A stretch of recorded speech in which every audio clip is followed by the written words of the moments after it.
60 years ago, Dubai was a sand flat with a fishing creek, a handful of pearl divers, and no paved roads. Today, it holds the world's tallest building, one of the busiest airports on Earth, and a skyline that did not exist in 1990. No city in human history has transformed this fast, from Bedouin settlements on a desert creek to British treaty port, from pearl trading collapse to oil discovery, from Sheikh Rashid's calculated gamble on trade to Sheikh Mohammed's bet on tourism and finance. Dubai's story is not about luck. It is about relentless, deliberate ambition. This is the entire history of Dubai. Around 3000 BC, small communities of fishermen and herders move along the coast of what is now the Arabian Gulf. The landscape here is flat and brutal.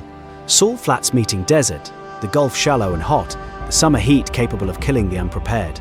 Archaeological sites at Al Qusais and Jumeirah show that people have lived in this part of Dubai for at least 5,000 years, trading along coastal routes connecting Mesopotamia to the Indus Valley.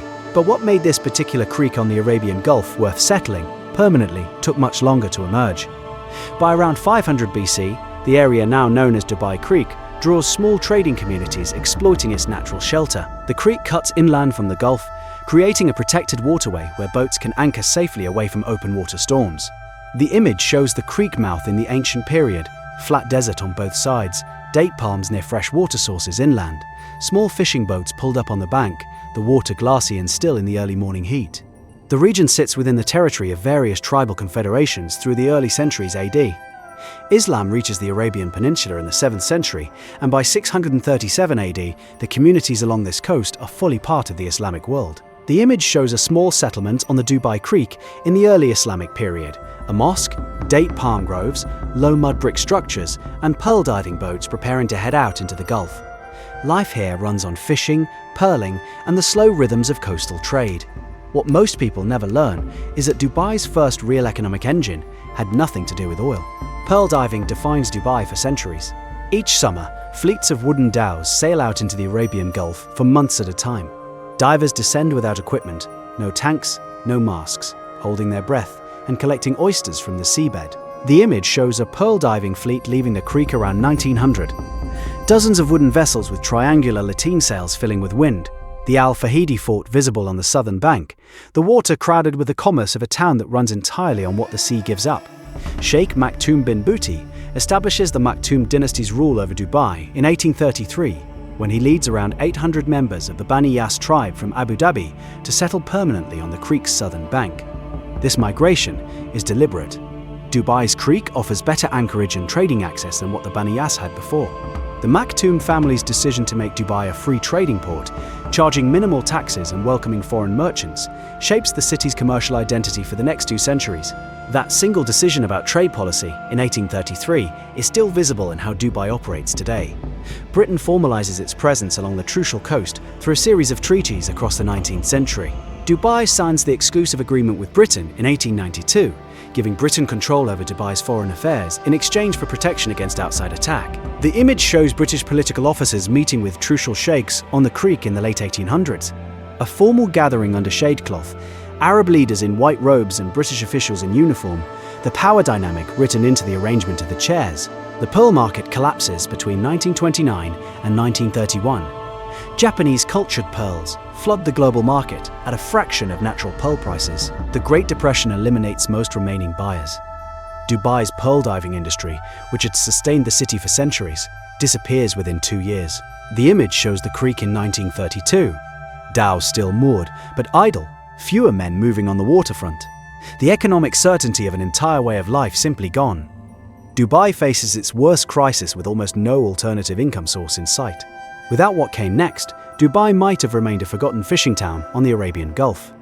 Sheikh Saeed Al Maktoum, ruling Dubai through these years, responds to the collapse by doubling down on trade. He slashes port fees, invites Indian and Iranian merchants to settle, and turns the creek into one of the most open trading environments in the region. The image shows the Deira side of the creek in the 1940s, a dense souk of narrow lanes, merchants from across the Indian Ocean trading fabric, spices and gold, the waterfront thick with dhows loading and unloading cargo around the clock. Oil exploration begins in Dubai in the late 1950s. Commercial quantities are confirmed offshore in 1966. The image shows the first oil infrastructure appearing off Dubai's coast in the mid-1960s, steel platforms rising from the shallow Gulf waters, supply vessels moving between the platforms and the creek, a town of roughly 60,000 people beginning to understand that everything is about to change. Sheikh Rashid bin Zayed Al Maktoum, who takes full control of Dubai in 1958, moves immediately to use oil revenue to build infrastructure. In less than a decade, the creek that pearl divers had worked for centuries would be lined with concrete. Sheikh Rashid commissions the dredging of Dubai Creek in 1959, deepening it to allow larger cargo vessels access to both sides of the waterfront. He builds Port Rashid, opens Dubai International Airport, constructs roads, schools, and a telephone network, all before oil revenue fully arrives. Rashid borrows against future oil income to build the infrastructure that will attract the commerce. The image shows the creek in 1968. Cranes working on both banks, new concrete buildings rising alongside traditional wind tower architecture. The transformation physically visible in a single frame. Dubai joins the United Arab Emirates on December 2, 1971, when Britain withdraws from the Gulf. 6 Emirates unite under one federation. Sheikh Rashid negotiates Dubai's entry carefully, maintaining maximum autonomy for Dubai within the federation structure. The image shows the UAE founding ceremony in Abu Dhabi. The rulers of the 7 Emirates gathered together, the new flag raised, a political union built not from shared history, but from shared necessity. The consequences of how Dubai negotiated that union shaped every economic decision it made afterward. Sheikh Rashid's son, Sheikh Mohammed bin Rashid Al Maktoum, takes effective control of Dubai's development strategy from the 1990s onward. He understands that Dubai's oil reserves are limited and will run out. His answer is to build a city that does not need oil. The image shows the Emirates Towers rising on Sheikh Zayed Road in 1999. Twin steel and glass towers cutting into a sky that held nothing but desert 15 years earlier. A statement of intent visible from every direction across a flat landscape.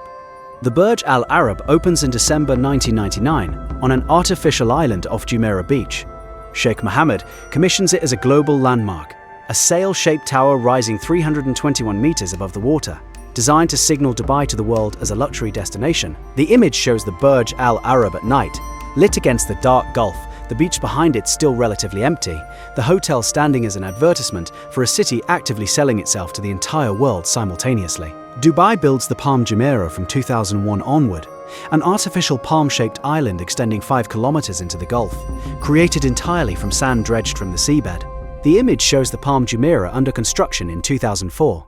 Fronds of sand barely visible above the waterline, thousands of workers on site, the coastline of Dubai visible behind it, and the sheer scale of the engineering making the project look impossible from above. Dubai survived the Pearl collapse, British colonial control, and a near-total absence of natural resources.